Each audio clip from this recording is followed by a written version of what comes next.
은혜로운 찬양을 감사합니다.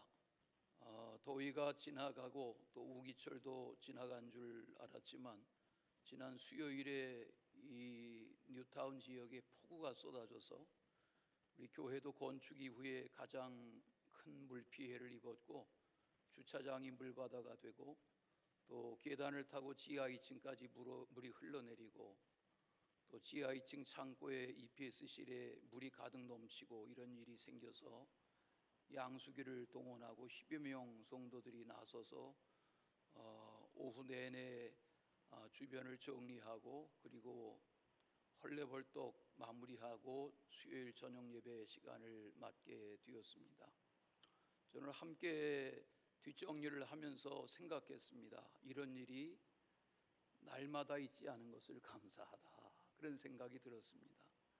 우리 예배당 지어진 지 4,000날이 넘었는데 그런 수혜를 날마다 입지 않고 안전하게 살 수 있는 것을 감사하게 생각하고, 남아있는 여름 건강한 여름나기 되시기를 기원합니다. 사도 바울은 너희가 그리스도와 함께 다시 살리심을 받았으면 이라고 질문을 제기합니다. 기독교의 부활신앙을 말씀하는 거지요. 부활신앙은 우리가 믿는 믿음의 바탕, 전부입니다. 부활신앙이 없다면 2000년 전에 교회가 탄생할 수 없었을 것입니다. 이 역사적인 예수 그리스도의 탄생과 생애와 죽음과 부활, 그리고 죄사함으로 인한 공동체 형성, 이것을 시인하지 않고 부인하고 배반하고 배척하고 핍박하고 하던 선봉에 선 인물이 사도 바울이었습니다.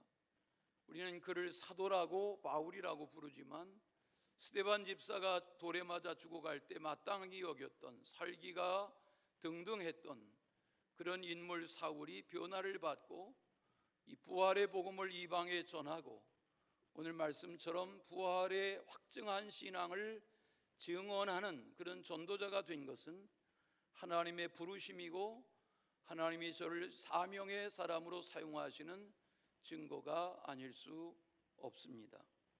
동서고금에 사람은 누구나 다 종교를 가지고 삽니다. 원시 부족도 나름 자기들의 종교가 있습니다. 그 종교의 영향을 사람은 받지 않을 수 없습니다. 가령 예를 들면 불교에는 윤회라는 사상이 있습니다. 윤회설이라고 하지요. 윤회라는 것을 설명할 수는 있지만 좀 더 전문적으로 설명할 자신이 없어서 어제 백과사전을 찾아보았습니다. 대한민족 문화대백과사전이라는 곳의 자료를 찾아보니까 윤회라는 것에 대해서 대단히 세밀하게 풀어 설명한 것을 볼 수 있었습니다. 그 중에 이런 예화가 있었습니다. 고려 공영왕 때 개성에 전염병이 크게 돌았습니다. 많은 사람들이 죽었습니다. 그 중에 5살 된 앞을 보지 못하는 아이를 남겨놓고 전염병으로 부모가 다 죽었습니다. 이 아이는 5살입니다. 앞을 못 봅니다. 가난합니다. 부모가 죽었습니다. 먹고 살 길이 막연합니다. 그런데 이 집안에 있는 개가 이 5살 된 앞 못 보는 아이를 옷자락을 물고 이 집 저 집 데리고 다니면서 동냥하여 먹고 살게 해줍니다. 그리고 저녁 나절이 되면 집에까지 데려옵니다. 이것이 소문이 났습니다. 왕에게까지도 소문이 났습니다. 조정에서는 어명을 내려서 그 개에게 정상품 벼슬을 내렸다. 마을에서는 이 개가 자비로운 보살로 윤회했다고 믿고 이 개가 지나갈 때마다 마을 사람들은 합장을 하고 그 개에게 절하기 시작하였더라. 이것이 윤회를 설명하는 예화 중에 하나입니다. 여러분, 저는 불교의 윤회설에 대해서 뭐라고 비판하려고 이런 예를 드는 것이 아닙니다. 이것은 사전의 자료로 공개된 불교의 윤회설이 무엇인지를 예를 드는 하나의 이야기이기 때문에 그렇습니다. 그 긴 사전풀이의 내용을 읽다 보니까 이런 내용이 끝에 설명으로 붙어 있었습니다. 윤회설은 현세에 사는 사람들에게 악을 배제시키고 선을 취하게 하는데 지대한 영향을 미쳤다. 우리의 역사가 법이나 규범의 제약 없이도 평화롭게 살아온 데는 이 윤회 사상의 영향이 적지 않았다. 현재에도 우리 민족의 마음속에는 윤회 사상이 크게 지배하고 있다. 이 표현을 읽으면 그럴싸해 보입니다. 그러나 잘 들어보십시오. 여러분, 우리가 윤회설이 옳다고 믿는 것입니까? 우리가 윤회설을 믿기 때문에 선하게 살고 바르게 살려고 하는 것입니까? 윤회설에 대한 영향이 있어서 악을 멀리하고 선을 지향하며 산 것이 고려 500년이고 조선 500년이라고 믿는다면 그것이 다 옳은 것입니까? 여러분, 종교는 그렇게 귀결되어서는 안 되는 것입니다. 도대체 이게 무슨 말인가 하고 좀 더 들여다봤습니다. 저는 불교의 전문가가 아닙니다. 불교의 환생론에는 육도라는 것이 있다, 이런 설명이 있었습니다. 이건 또 무슨 얘기야 하고 들여다봤습니다. 여러분도 잘 들어보십시오. 육도, 6가지 도라는 불교의 가르침은 이 세상에서 올바르게 잘 살지 못하면 다음 생에서 지옥, 악귀, 축생, 아수라, 인도, 사람 인자입니다. 인도, 그리고 천도로 환생하기 위해서 선을 행해야 하고 바르게 살아야 한다는 내용의 가르침이다 그랬습니다. 이거 공부하다 보니까 이거 아수라장이라는 말이 여기서 나온 말이구나 하는 것을 어젯밤에야 알 수 있었습니다. 여기 지옥이라는 것은 그야말로 지옥입니다. 그리고 여기서 말하는 악귀라는 그 세계는 굶주림의 세계를 말합니다. 축생도라는 세계는 사람이 세상에서 선하게 옳게 바르게 살지 않으면 나중에 4발 가진 짐승이나 벌레로 태어난다. 이게 육도 중에 하나라고 말합니다. 그 중에 아수라라는 것은 노여움에 가득 찬 세상을 살아가는 것, 이것이 아수라라는 심판의 세계 중에 하나라는 것도 어젯밤에야 알았습니다. 여러분, 윤회를 믿으십니까? 이 세상에 얼마나 많은 이들은 그런 사상, 그런 교리에 붙잡혀 사는 이들이 꽤나 적지 않습니다. 부활신앙으로 살아간다는 것은 은혜입니다. 부활신앙으로 사는 것은 나의 선택이 아닙니다. 주님이 우리 각 사람에게 부활의 가치를 깨우쳐 주셨고 알고 믿고 증언하며 사는 데까지 이르게 하신 것은 놀라운 은혜이고 선물이 아닐 수 없습니다. 이걸 부인하고 박해하던 바울이 이 복음의 진리를 깨닫고 부활의 복음을 증언하는 전도자로 오늘 골로새 교회 성도들에게 편지하면서 여러분이 예수 그리스도와 함께 살리심을 받은 성도라고 하면 이렇게 살아가야 합니다 라고 권면하고 있습니다. 그 첫째가 무엇입니까? 위의 것을 찾으라 그랬습니다. 4발 가진 짐승은 땅만 내려다보고 삽니다. 먹을 거리만 찾으며 삽니다. 그러나 인간은 그렇지 않습니다. 인간이라는 헬라 표현 안트로포스라는 말은 위를 바라보는 자라는 뜻을 담고 있다고 그럽니다. 오늘 성경이 말씀하는 바가 바로 그러한 것입니다. 인간은 짐승처럼 돼지처럼 무언가 먹을 거리만 찾는 인생으로 살아서는 안 됩니다. 위를 바라볼 수 있어야 하는 것입니다. 그렇지 않습니까? 인류 역사에 동서고금에 땅의 것만을 추구했는데 역사가 그를 존귀하게 여기는 인물이 있습니까? 없습니다. 명예, 권력, 이 세상의 재물 탐심 속에 갇혀 산 인생들이 역사의 존귀 여김을 받는 경우는 없습니다. 그건 국가적으로도 마찬가지, 가정적으로도 마찬가지입니다. 누군가가 역사에 교훈을 남기는 존경받는 인물이 되었다. 그들은 기독교 신앙을 떠나서라도 위의 것을 추구할 줄 알았던 사람임이 분명합니다. 예수님이 이 땅에 인간의 몸을 입고 오셔서 인간들 속에 함께 계셨습니다. 나중 그는 붙잡혀 십자가에 죽으셨습니다. 그는 부활하고 승천하셨습니다. 오늘 이 예수 그리스도의 부활 승천의 삶을 바울은 골로새 교회에 명쾌하게 증언하고 있습니다. 그가 승천하여 하나님 보좌 우편에 앉은 분이 되셨습니다. 그는 영광 중에 이 땅의 심판주로 다시 오실 것입니다. 하나님의 아들다운 사명을 그는 온전히 다 감당하셨습니다. 하나님의 아들이 40일 금식하셨습니다. 금식이 끝나는 날 마귀가 와서 사단 마귀가 예수님을 시험하려 합니다. 이 돌로 떡을 만들어 먹어라, 배고프지? 성전 꼭대기에서 뛰어내리라 명합니다. 천하 만국의 영광을 내게 줄 테니 내게 엎드려 경배하고 절하라고 말합니다. 여러분, 예수님은 그 마귀의 시험과 유혹에 어떻게 반응하셨습니까? 예수님은 하나님의 말씀으로, 말씀이 육신을 입고 이 땅에 오신 진리의 근본이신 예수님이 하나님의 말씀으로 마귀의 시험을 대적하셨습니다. 사람이 떡으로만 사는 것이 아니야, 하나님의 입에서 나오는 모든 말씀으로 사는 거야. 주 너의 하나님을 시험하지 마라. 사탄아 물러가라. 오직 내 주 하나님께만 경배하여야 된다. 이렇게 말씀으로 차근차근 마귀를 대적했을 때 사단 마귀는 더 이상 예수님을 시험하려 하지 못하고 그 자리를 떠났다고 했습니다. 예수님의 이 같은 대답이 의미하는 바가 무엇입니까? 우리는 직업이 다르고 사회 신분이 다르고 경제 여건이 다르고 지식 정도가 다르고 다 다른 환경 속에 살지만 뭘 먹을까, 뭘 마실까, 뭘 입을까, 그런 육체적인 땅의 소욕에만 사로잡혀 살면 하나님의 영광을 드러낼 수 없습니다. 오늘 분명하게 바울은 가르쳐 줍니다. 위의 것을 찾으세요. 위의 것을 생각하며 사세요. 1977년에 신학교에 입학하니까 어느 과목의 필독서 중에 하나가 에릭 프롬의 소유냐 존재냐라는 책이었습니다. 그 내용은 제목이 시사하는 바대로 설명할 필요조차 없습니다.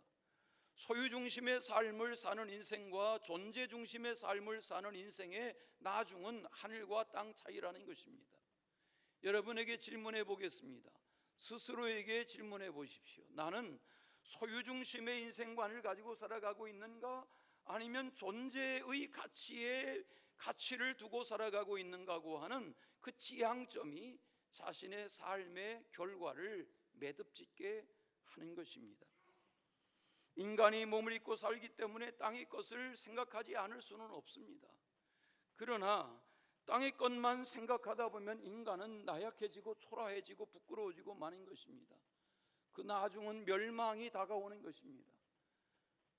시편 1편의 가르침이 무엇입니까? 하나님의 말씀을 따라 의롭게 살고자 하는 자는 시냇가에 심은 나무처럼 번성하고 흥왕하게 되고 잘 되지만 악인은 망한다 하는 것이 시편 1편의 가르침입니다. 그러므로 위의 것을 찾고 위의 것을 생각하고 위의 것을 추구하며 살아갈 수 있기를 바랍니다. 사람은 그 추구하는 바, 그 생각하고 계획하고 도모하는 바가 무엇이냐가 그 사람의 나중을 결정하는 것입니다. 하나님과 재물을 겸하여 섬길 수 없느니라 예수님이 분명히 말씀해 주셨습니다. 위의 것을 생각하는 것은 끊임없이 상고한다는 것입니다. 여러분, 사람이 무슨 생각을 하느냐가 그 사람의 나중을 결정해 가는 것입니다. 사람은 누구나 생각이 말이 행동이 습관이 인격이 운명을 좌우하는 것이기 때문에 생각을 잘해야 하는 것입니다. 이게 잠언의 가르침이 아닙니까? 그 생각이 어떠하냐 하는 것이 그 사람을 말하는 것입니다. 사람이 무엇을 추구하고 무엇을 생각하느냐 하는 것에 따라서 그 사람의 운명은 결정되는 것입니다. 예수님은 평생토록 이 땅에 보내심을 받은 하나님의 아들답게 하나님이 하라 분부하신 이 일을 순종함으로 온전하게 그 일을 성취하여 오늘 영광 중에 하나님의 보좌의 우편에 앉으신 구주이시다라고 가르쳐 주는 것입니다. 성도인 우리의 삶도 마찬가지입니다. 복음을 알게 되었다면, 죄사함을 받은 하나님의 자녀가 되었다면, 믿음으로 사는 성도가 맞다면 우리는 땅의 것만을 추구하지 말고 위의 것을 추구하고 위의 것을 찾고 위의 것을 생각할 줄 알아야 하는 것입니다. 그런 정도인은 먼저 그의 나라와 그의 의를 구하라. 그리하면 이의 모든 것을 너희에게 더하여 주시리라 하는 이 마태복음 6장 33절의 말씀은 명쾌한 가르침입니다. 스스로를 생각해 보십시오. 나는 하루 24시간, 일주일, 한 달, 이 여름을 지내며 이 계절 나의 생각을 사로잡는 것이 무엇인가? 돈 하며 살다가 내 1년이 지나는 것은 아닌가? 나는 책 한 권 줄 하나, 신문 한 줄도 읽지 않고 그저 돈 하며 고단하게 파김치되어 먹고 살기 바쁘게 누워 자고 깨어 일어나니 도일터에 나가고 그렇게 돈의 노예로 사는 나는 아닌가? 자기 자신에게 질문해 보십시오. 이제 얼마 후면 지나갈 여름을 잘 견뎌내고 농부들이 가을을 준비하기 위해서 지난 봄부터 애써 수고하고 이 엄청난 수해 앞에서 떠내려가는 짐승떼를 바라보며 자식 새끼같이 안타까워 벌벌 떨고 그렇게 아까워 가꾸던 과수원 다 폐허가 되고 정성스레 가꾸던 농토가 다 물바다가 된 이런 황망한 세상을 바라보며 두려움에 떠는 농부의 심정처럼 바르게 살아야지, 옳게 살아야지, 하늘의 복을 구해야지 하는 하늘의 뜻을 찾는 그런 은혜의 주인공 되시기를 축원합니다. 두 번째는 땅에 있는 지체를 죽이라고 했습니다. 위의 것을 찾고 위의 것을 생각하며 살아가는 우리라고 하면 땅의 지체를 죽이며 살아야 합니다. 5절을 보십시오. 죽이라 하는 말은 과단성 있게 결단하라는 말입니다.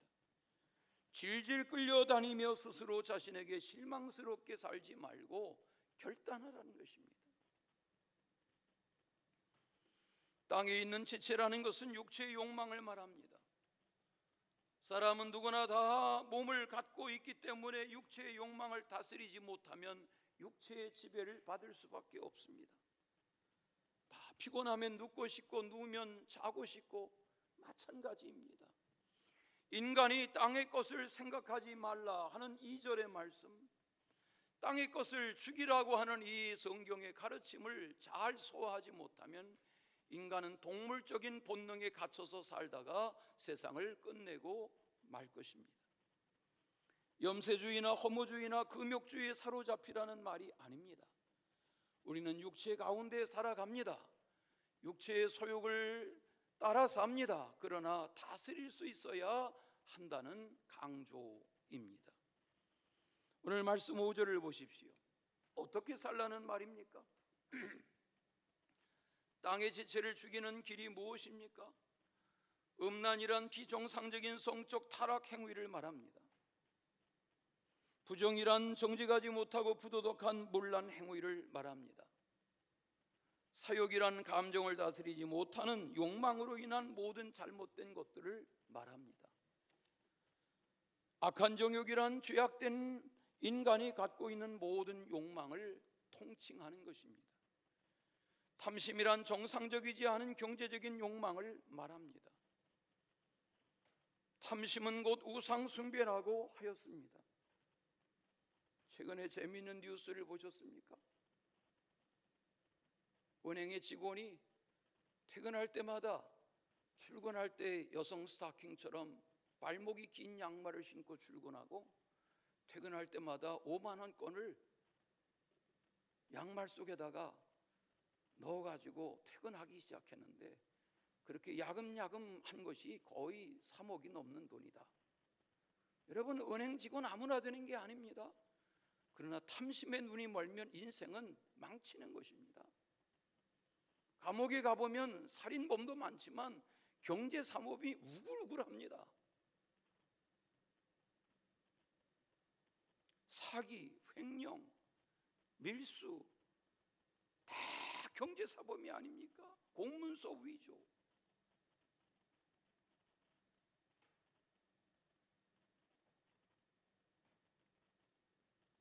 탐심이라는 것은 우상숭배라 그랬습니다.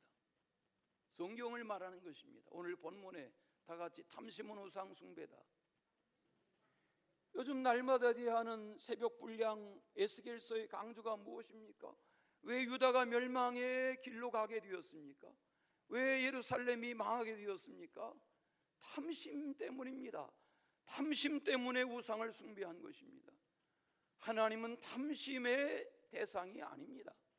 하나님은 만유의 주제시고 만유의 통치자이십니다. 우리는 하나님으로부터 모든 것이 비롯되는 것입니다. 이 오묘한 삶의 비밀을 깨닫지 못하면 누구나 다 우리도 탐심 속에 살고 맙니다.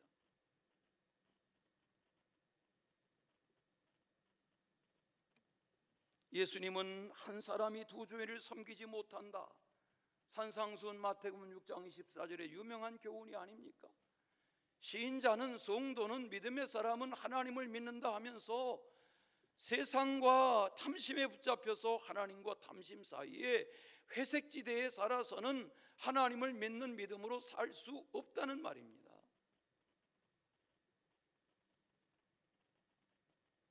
하나님을 섬긴다고 하면서 재물의 마음을 빼앗기고 사는 이들은 다 누구나 탐심의 우상 숭배에 갇혀 있는 것입니다. 8절에 보십시오. 분함과 노여움과, 여러분 분한 감정이 있습니까? 노여움, 화가 치밀어 오릅니까? 이거 다스리지 못하면 성도다운 삶을 살 수 없습니다. 악이라는 것은 남을 해치려는 악한 감정과 악한 의도를 말합니다. 비방이라는 것은 남을 헐뜯고 비난하고 중상모략하는 것을 말합니다. 오늘로 말하면 악플다는 것을 직업처럼 삼는 사람들, 그런 가짜 뉴스를 유튜브로 조장하는 그런 세력들 말하는 것입니다. 부끄러운 말이라는 말은 음담패설과 비방하는 말을 말합니다. 거짓말을 하지 말라고 그랬습니다. 거짓말은 사실과 진실을 왜곡하는 악한 말을 말합니다. 십계명 중에 하나가 무엇입니까? 내 이웃에 대하여 거짓 증거하지 말라. 거짓 증거하지 말란 말입니다.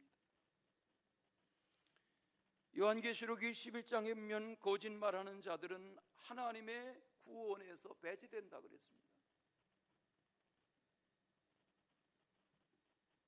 두려워하는 자들, 믿지 않는 자들, 흉악한 자들, 살인자들, 음행자들, 점술가들, 우상숭배자들, 거짓말하는 모든 자들은 불과 유황불로 타는 못에 던져질 것이다. 이것이 둘째 심판이니라. 거짓말하면 안 된다는 겁니다. 하나님도 거짓으로 섬기지 마십시오. 여러분의 시간, 여러분의 경제관, 여러분의 재능, 은사, 하나님 앞에 거짓되게 섬기면 하나님이 기뻐하지 않으신단 말입니다.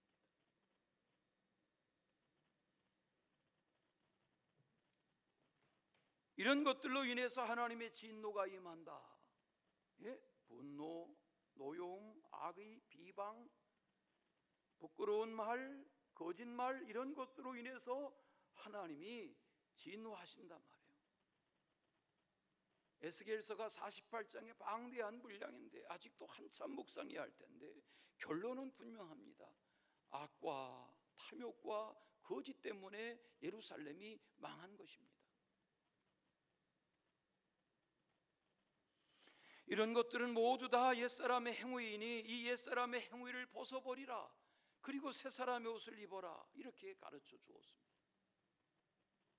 오늘 말씀의 마지막 가르침이 이것입니다. 새 사람답게 살아가라는 것입니다.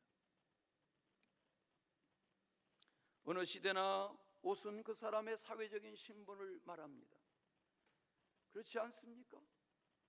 왕에 입는 옷이 따로 있습니다.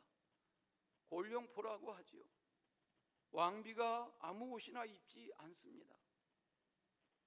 출애굽기에 보면 모세에게 네 형 아론과 조카들을 제사장으로 구별하라 말하고 제사장에게는 에봇, 이런 옷을 지어 입히도록 하여라.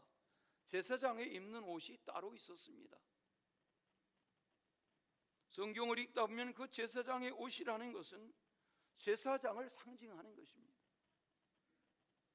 바울은 오직 너희 심령이 새롭게 되어 하나님을 따라 의와 진리의 거룩함으로 지으심을 받은 새 사람을 입으라 그랬습니다.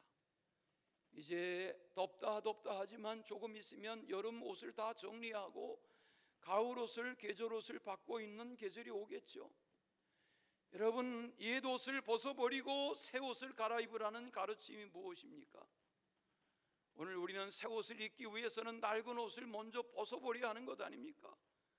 낡은 옷이 정든 옷이라고 거기에다가 새 옷을 덧입는 사람은 정신병자겠죠.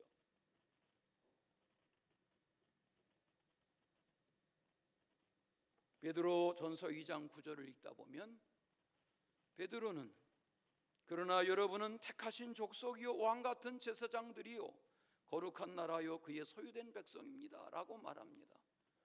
우리가 다 왕같은 제사장이라는 것입니다. 다 같이 우리는 왕같은 제사장이다. 그러면 왕같은 제사장이면 왕의 옷을 입어야 하지 않겠습니까? 제사장의 의복을 입어야 하지 않겠습니까? 내가 왕같은 제사장인데 내가 세상을 아무렇게나 살아서 되겠습니까? 여기서 왕같은 제사장의 의복을 입으라는 말은 옷 이야기하는 것이 아닙니다. 왕의 자세, 제사장의 품격을 지켜가지 않으면 안 된다는 말입니다.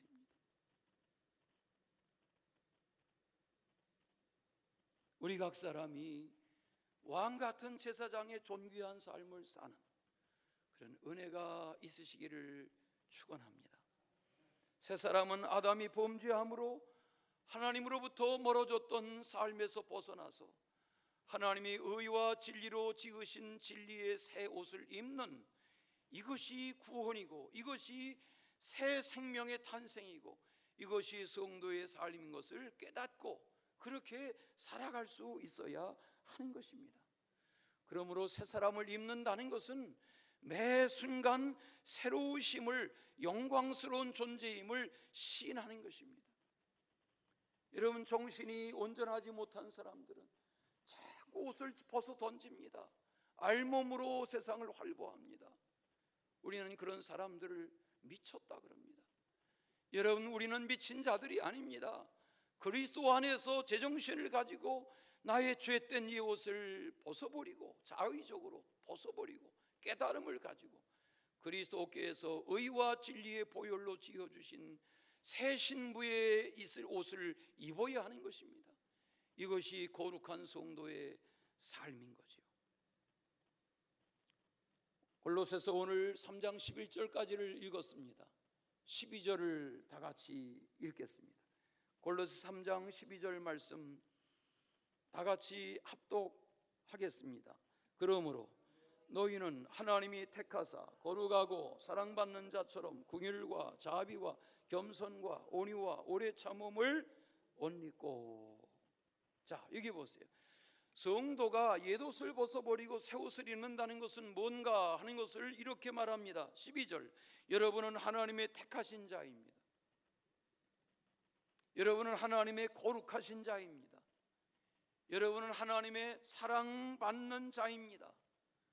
그런 여러분은 이런 옷을 입고 살아야 합니다. 그 옷의 이름이 무엇입니까? 긍휼과 자비와 겸손과 온유와 오래 참음을 옷 입어야 된다는 것입니다. 긍휼히 여김을 받으려면 긍휼히 여겨야 합니다. 긍휼히 여기는 자가 긍휼히 여김을 받습니다. 산상수훈의 팔복의 가르침이 아닙니까? 자비, 겸손, 온유, 오래 참음 다 성령의 열매가 아닙니까? 사랑이 오래 참는 것이 아닙니까? 성령의 열매가 오래 참는 것이 아닙니까? 오래 참으시다 보면 좋은 일 보게 되실 줄로 믿습니다. 저는 오늘도 이 여름 동안 평소보다 말씀을 짧게 증언하겠다는 약속을 지키기 위해서 말씀을 지금쯤 마치려고 그럽니다. 오래 참으시다 보면 좋은 일이 생기실 줄로 믿습니다. 이 시대의 거짓과 불의와 죄악을 멀리하고 하나님의 기대하심을 삶을 사는 그런 은혜가 있으시기를 축원합니다. 사랑의 주 하나님 아버지, 하나님이 기대하시고 하나님이 기뻐하시는 성숙한 그리스도인의 삶을 살 수 있도록 우리 모두를 다스려 주시옵소서. 예수 그리스도 이름으로 기도하옵나이다. 아멘.